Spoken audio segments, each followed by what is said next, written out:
Baik, bismillahirrahmanirrahim. Assalamualaikum warahmatullahi wabarakatuh.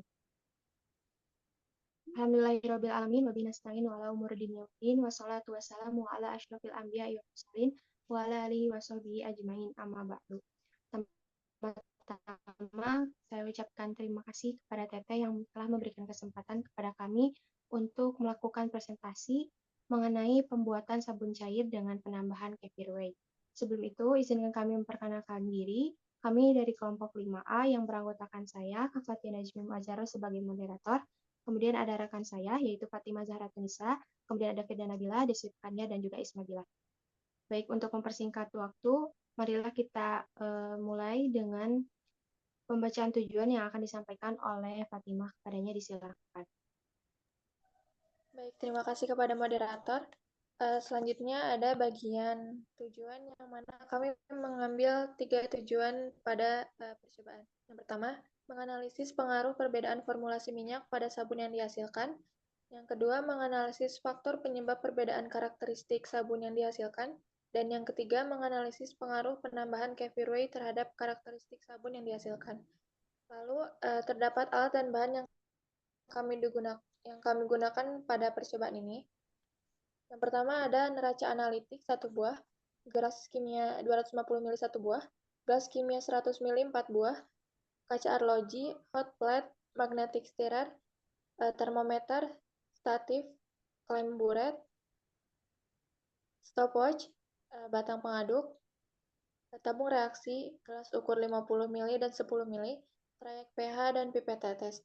Lalu pada bahannya ada KOH dengan jumlah 9,93 gram, lalu gliserin 6 ml, polietilen glikol atau PEG 11,5 ml, koko DEA 5 ml, kefir whey 42 ml, minyak kelapa murni atau VCO 5 ml, minyak zaitun atau olive oil 5 ml, minyak tiarak atau castor oil 30 ml, bibit parfumnya 10 tetes, dan aquadesnya kurang lebih 200 ml.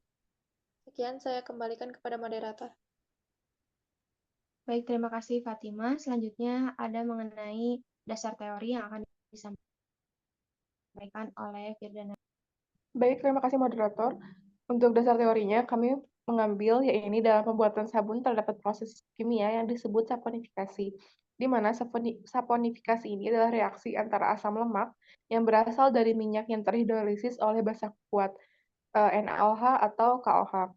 Sabun dapat membersihkan kotoran karena mengandung trigliserida yang mampu mengemulsikan air dan juga kotoran, serta sifat surfaktan ini terdapat pada rantai hidrokarbon trigliserida yang bersifat polar pada bagian kepala dan non-polar pada ekor rantainya, yang memungkinkan air dan minyak dapat terikat.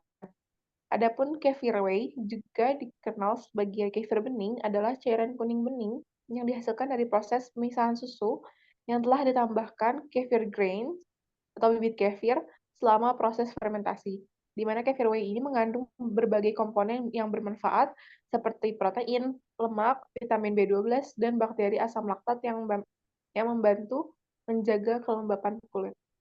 Dikembalikan kepada moderator. Baik, terima kasih Firda. Selanjutnya ada pembahasan dan juga hasil yang akan disampaikan oleh Deswita dan juga Isma. Pertama akan disampaikan oleh Deswita, kepadanya disilakan. Baik, terima kasih kepada moderator. Di sini ada pembahasan di mana proses pembuatan sabun ini melibatkan castor oil, virgin coconut oil, olive oil yang dimana ketiganya adalah bahan aktif dalam pembuatan sabun yang juga memiliki sifat anti-inflamasi dan antiseptik. Bahan yang digunakannya itu yaitu KOH sebagai bahan yang mengaktifkan lemak yang tergandung pada minyak-minyak. Kemudian ditambahkan untuk mengurangi penguapan air pada sabun. Dan PEG digunakan untuk menjaga tekstur sabun agar tetap halus. Kemudian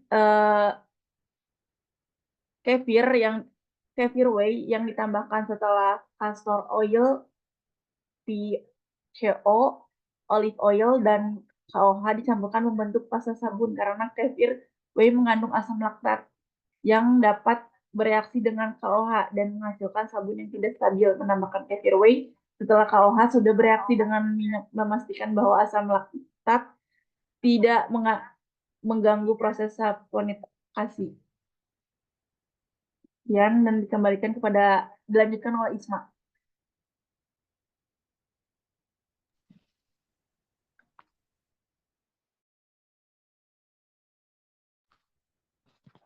Oke, terima kasih kepada moderator dan Tedeswita. Selanjutnya itu ada hasil yang mana sabun yang dihasilkan ini memiliki karakteristik yang halus dan lembut serta lembut di tangan serta berwarna agak kuning keemasan karena penggunaan dari castor oil yang dimana mengandung karotenoid yang tinggi atau pigmen warna alami castor oil dan memiliki wangi mangga karena praktikan menambahkan bibit parfum setelah semua bahan dimasukkan. Nah, adapun pH dari sabun yang dihasilkan yaitu 8 dengan stabilitas busa sekitar 2,1 cm atau 24%.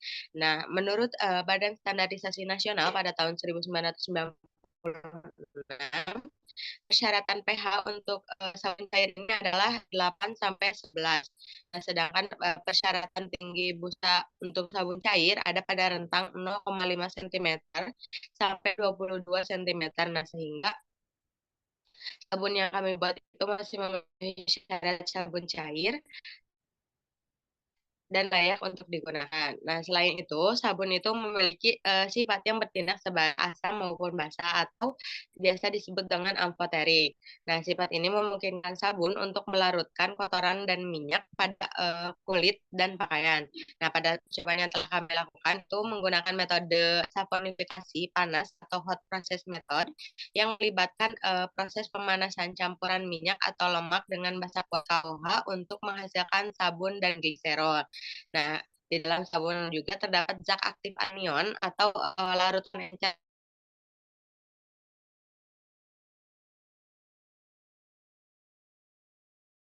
ionkan membentuk anion dan dalam sabun juga tadi dikatakan ya terdapat surfaktan atau surface active agent yang berperan sebagai agen pembentuk busa, pengemosi, deterjen dan agen penyebar dalam berbagai aplikasi, nah termasuk produk pembersih, kosmetik dan industri. Mungkin sekian yang dapat saya sampaikan, kembalikan ke moderator.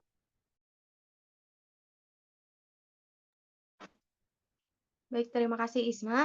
Selanjutnya itu ada kesimpulan yang akan disampaikan oleh saya sendiri. Baik, bahwa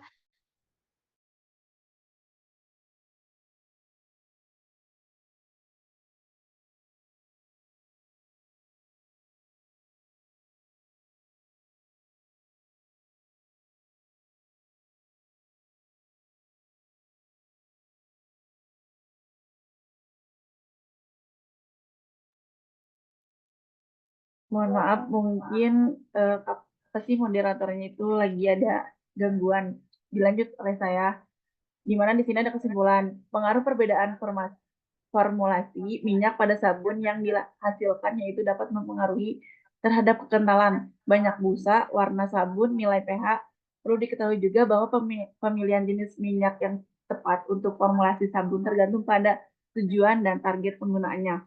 Adapun faktor penyebab perbedaan karakteristik sabun adalah perbandingan alkali, jenis lemak atau minyak, aditif dan bahan tambahan, proses pembuatan konsentrasi, air, dan pH akhir. Pada penambahan kefir juga dapat mempengaruhi proses saponifikasi. Namun penambahan tersebut membuat tangan menjadi halus dan lembut. Sekian dan terima kasih.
Baik, mohon maaf ada sedikit kendala. Mungkin cukup sekian yang dapat saya sampaikan mengenai kesimpulan. Selanjutnya di sini ada dokumentasi praktikum mengenai pembuatan sabun dengan penambahan kefir whey. Baik, mungkin cukup sekian yang dapat kami sampaikan. Kurang lebihnya mohon maaf. Wabillahi taufiq wal hidayah. Wassalamualaikum warahmatullahi wabarakatuh. Waalaikumsalam warahmatullahi wabarakatuh.